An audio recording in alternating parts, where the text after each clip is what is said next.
Carbon colour code for carbon resistances. ये हमारे पास जो हैं वो कार्बन रेजिस्टेंसेस हैं जिसके ऊपर कलर्स की फॉर्म में उसकी जो रेजिस्टेंस है वो मेंशन होती है। इलेक्ट्रिक सर्किट्स में सबसे ज़्यादा हम इससे यूज़ करते हैं, बहुत ज़्यादा ये यूज़ होता है, बहुत कॉमन जो है ये हमारे पास इलेक्ट्रॉनिक सर्किट्स के अंदर यूज़ होने वाला एलिमेंट है। अब ये बना किस तरह से होता है? तो इसकी कंस्ट्रक्शन में हमारे पास जो है वो हम लीड वायर्स यूज़ करते हैं दोनों तरफ से। इसके अलावा हमारे पास जो है वो सबस्ट्रेट के तौर पे हमारे पास जो है वो सिरेमिक कोर होता है, ठीक है जी। हाई ग्रेडेड सिरेमिक रॉड जो है उसके ऊपर हम क्या करते हैं, एक बहुत ही ज़्यादा थिन फिल्म जो है वो कार्बन की डिपॉजिट कर देते हैं। तो जब आप कार्बन की थिन फिल्म जो है वो डिपॉजिट करोगे तो ये हमारे पास जो है ये कार्बन रेजिस्टेंस जो है वो बन जाएगी, जिसके दोनों तरफ जो है वो लीड्स के लिए जो है वो निकल कैप यूज़ किए जाते हैं। इसके अलावा ये प्रोटेक्टिव केस के अंदर जो है प्रोटेक्टिव लेयर में जो है इसको हम पैक कर देते हैं, ठीक है जी। इस तरह से ये हमारे पास जो है ये कार्बन रेजिस्टेंस जो है ये बन जाती है। अब ये जो कार्बन रेजिस्टेंस है इसकी जो वैल्यू है, ये जो आपकी पर्टिकुलर रेजिस्टेंस है इसकी, इस रेजिस्टेंस की वैल्यू कितनी है, तो भाई ये इंडिकेट की जाती है एक कलर कोड से। और ये जो कलर कोड है ये हर रेजिस्टेंस के ऊपर जो है ये मेंशन होता है। जैसे यहाँ पे आपको नजर आ रहा है, ये मेरे पास एक कार्बन रेजिस्टेंस है जिस पर कुछ कलर कोडिंग्स की हुई हैं। अब इसमें हमारे पास जो है वो इन जनरल 3 जो है वो बैंड होते हैं स्पेसिफिक कलर के, और 4th बैंड जो है वो टॉलरेंस के लिए होता है, ठीक है। यानी कि इन जनरल टोटल हमारे पास 4 बैंड्स हैं, 3 जो हैं वो स्टार्टिंग कलर्स हैं, और उसके बाद जो 4th बैंड है वो टॉलरेंस को कोरिस्पॉन्ड करता है, ठीक है भाई। और हर जो हमारे पास कलर है उसका एक पर्टिकुलर नंबर हम देते हैं, जो कि आपको ये जो है ना टेबल की फॉर्म में आपको नजर आ रहे होंगे जी। ब्लैक जो है उसके लिए हमारे पास वैल्यू 0 है, ब्राउन की 1 है, रेड की 2 है, ऑरेंज की 3 है, येलो की 4 होती है, ग्रीन के लिए 5 है, ब्लू की 6 है, वायलेट के लिए 7 है, ग्रे की वैल्यू जो है वो 8 है, और वाइट जो है वो हमारे पास उसकी वैल्यू 9 है। अब भाई ये जो हमारे पास कलर कोडिंग है इसको हम जो है डिसाइफर कैसे करते हैं, इस कोडिंग से हम रेजिस्टेंस कैसे निकालते हैं उसकी तरफ चलते हैं। तो इसमें जो फर्स्ट कलर होता है, फर्स्ट कलर वो डिजिट को कोरिस्पॉन्ड करता है, फर्स्ट कलर डिजिट को कोरिस्पॉन्ड करता है। जैसे कि यहाँ पर अगर आपको ये ग्रीन बैंड नजर आ रहा है तो ग्रीन बैंड कोरिस्पॉन्ड करेगा भाई 5, उसका जो नंबर है वो आ जाएगा। तो हमारे पास रेजिस्टेंस आप कैलकुलेट कर रहे हैं तो हमारे पास ये 5 अपीयर हो गया। नेक्स्ट कलर जो है वो हमारे पास जो है वो वायलेट है, और जो सेकंड कलर है वो भी अगेन कोरिस्पॉन्ड करता है डिजिट को। तो जो वायलेट कलर है उसके कोरिस्पॉन्डिंग जो डिजिट है वो हमारे पास 7 है, तो जी 7 आ जाएगा। नेक्स्ट जो थर्ड बैंड है कलर का वो कोरिस्पॉन्ड करता है मल्टीप्लायर्स को। मल्टीप्लाई का क्या मतलब है कि जी कितनी जो है वो जीरोस जो है वो साथ अटैच होंगे, या 10 की पावर के अंदर आप कितने जीरो को जो है वो मल्टीप्लाई करोगे। तो जैसे कि यहाँ पर अब मेरे पास जो थर्ड जो बैंड है वो रेड को कोरिस्पॉन्ड करता है, और रेड जो है उसका नंबर जो है वो हमारे पास 2 है। तो देन हमारे पास जो नंबर ऑफ जीरोस होंगे वो कितने होंगे भाई, हमारे पास जो है वो 2 नंबर ऑफ जीरोस जो है ना वो साथ आ जाएंगे। तो 5 फर्स्ट डिजिट जो कि ग्रीन को कोरिस्पॉन्ड कर रहा है, 7 सेकंड डिजिट जो कि वायलेट को रिप्रेजेंट कर रहा है, और जो थर्ड कलर है वो नंबर ऑफ जीरोस बताएगा कि जी इससे आगे नंबर ऑफ जीरोस कितने होंगे। जैसे यहाँ पर रेड कलर था तो नंबर ऑफ जीरो जो है इस पर्टिकुलर रेजिस्टेंस के लिए वो हमारे पास जो है वो होंगे 2। तो जी हम जो है वो लिख देंगे यहाँ पर भाई कि इसके साथ जो है नंबर ऑफ जीरो जो है आगे वो 2 आएंगे। तो हमारी जो टोटल रेजिस्टेंस है, ये जो पर्टिकुलर रेजिस्टेंस है इसकी वैल्यू है जी हमारे पास 5700। और लास्ट बैंड जो है वो बहुत अहम है, जो कि टॉलरेंस को कोरिस्पॉन्ड करता है। अब ये जो लास्ट बैंड है ये हमारे पास जो है ये 3 तरह से अपीयर हो सकता है। यानी कि ये जो लास्ट बैंड है ये सिल्वर हो, जैसे कि आपको इस वक्त इस पर्टिकुलर रेजिस्टेंस के लिए नजर आ रहा है कि ये सिल्वर है, तो सिल्वर है तो इसका मतलब है कि जो इसकी टॉलरेंस है वो हमारे पास जो है वो 10% होगी। और अगर गोल्ड कलर का अगर ये गोल्डन बैंड होता तो इसकी जो वैल्यू है इस टॉलरेंस की वो 5% होनी थी। और अगर फोर्थ बैंड एग्जिस्ट ही ना करता हो, बल्कि आपकी जो रेजिस्टेंस है वो सिर्फ 3 बैंड्स पर मुश्तमिल हो, देन जो टॉलरेंस है वो 20% जो है वो होगी। अब देख लेते हैं ये टॉलरेंस जो है ये क्या चीज है। तो टॉलरेंस जो है इन जनरल ये है जी possible variation from the mark value, कि जी आपकी जो वेरिएशन अगर कर सकती है रेजिस्टेंस में, जो मार्क वैल्यू है उससे अगर रेजिस्टेंस वेरी कर सकती है तो वो कितने परसेंट तक वेरिएशन जो है वो आएगी। यानी कि अभी ये जो हमने रेजिस्टेंस कैलकुलेट की है 5700, और इसमें हमारे पास जो टॉलरेंस फैक्टर है वो 10% है क्योंकि सिल्वर बैंड था, तो हम ये कह सकते हैं कि इस रेजिस्टेंस में वेरिएशन एग्जिस्ट करती है 10% के अकॉर्डिंग। यानी कि हम 5700 का 10% कैलकुलेट करेंगे और उसे ऐड और सब्ट्रैक्ट कर देंगे। इस तरह से जो है हम वेरिएशन जो है वो कैलकुलेट कर लेंगे और वो इन जनरल टॉलरेंस को कोरिस्पॉन्ड करेगी। इसके लिए एक और एग्जांपल, सिंपल एग्जांपल देख लेते हैं कि जी हमारे पास एक कलर कोड रेजिस्टेंस है जिसमें कलर्स जो हमारे पास अपीयर हो रहे हैं, एक हमारे पास जी ब्राउन कलर है, एक हमारे पास जो है वो सेकंड पे ब्लैक है, थर्ड पे हमारे पास अगेन ब्राउन है, और लास्ट पे हमारे पास जो फोर्थ बैंड है वो है जी हमारे पास गोल्डन बैंड है। ठीक है जी। तो अब अगर आप इसकी रेजिस्टेंस कैलकुलेट करो तो फर्स्ट जो आपके पास कलर है ब्राउन, उसकी वैल्यू है जी हमारे पास 1 है।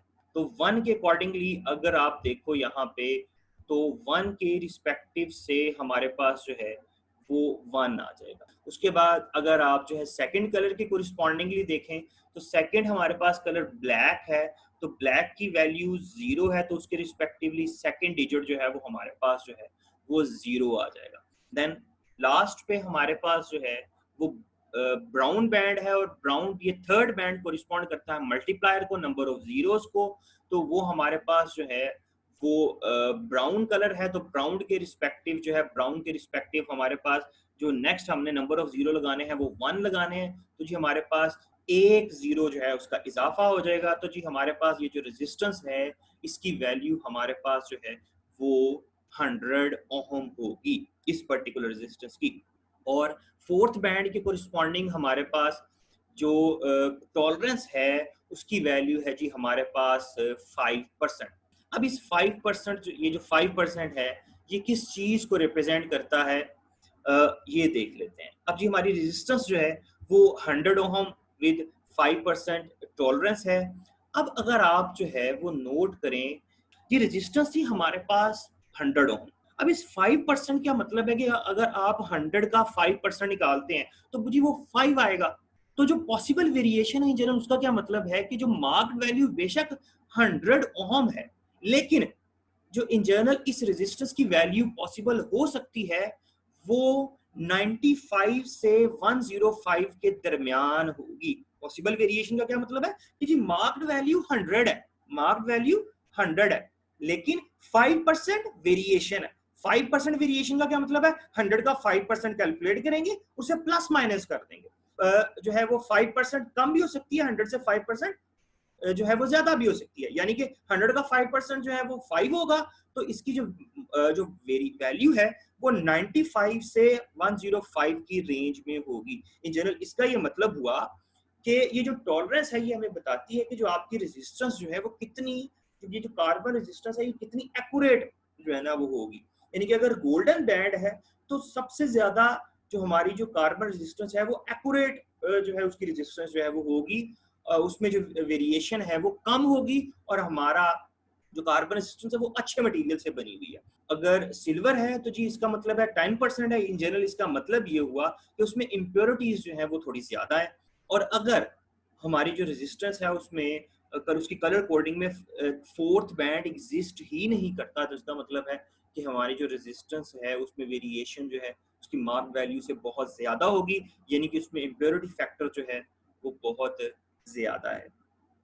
ठीक है भाई, इस तरह से कार्बन कलर कोड है, इससे हम रेजिस्टेंस की वैल्यू निकाल सकते हैं, और ये सबसे ज़्यादा इस्तेमाल होने वाला भी हमारे पास जो है वो सर्किट एलिमेंट है। तो नेक्स्ट हम पढ़ रहे हैं थर्मिस्टर्स।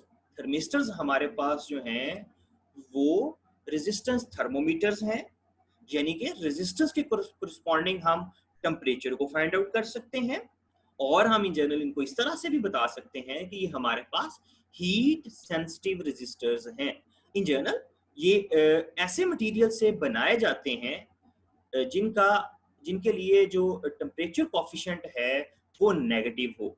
नेगेटिव टेम्परेचर कॉफिशिएंट हम ले रहे हैं। अब नेगेटिव टेम्परेचर कॉफिशिएंट से क्या मुराद है कि जी अगर टेम्परेचर को बढ़ाया जाए तो रेजिस्टेंस जो है वो कम हो जाती है। तो इन जनरल इसका क्या मतलब है कि ये जो हमारे पास जो थर्मिस्टर्स हैं ये जनरली सेमीकंडक्टर से बनाए जाते हैं, क्योंकि सेमीकंडक्टर्स के केस में हमने देखा था कि टेम्परेचर के बढ़ाने से रेजिस्टेंस कम हो जाती है, जबकि मेटल्स के केस में हमारे पास टेम्परेचर के बढ़ाने से रेजिस्टेंस बढ़ जाती है, जिनके लिए हमारे पास पॉजिटिव टेम्परेचर कोएफिशिएंट था। अब क्या तमाम किस्म के थर्मिस्टर्स जो हैं क्या वो सिर्फ नेगेटिव टेम्परेचर कोएफिशिएंट से ही बनाए जाते हैं? तो नहीं जी, ये ऐसा नहीं है। ज्यादातर हम नेगेटिव टेम्परेचर कोएफिशिएंट्स मटेरियल ही यूज करते हैं थर्मिस्टर्स बनाने के लिए, लेकिन इन जनरल ये ऐसे मटेरियल जिनका जो टेम्परेचर कोएफिशिएंट है वो पॉजिटिव है, उन मटेरियल से भी बनाए जा सकते हैं।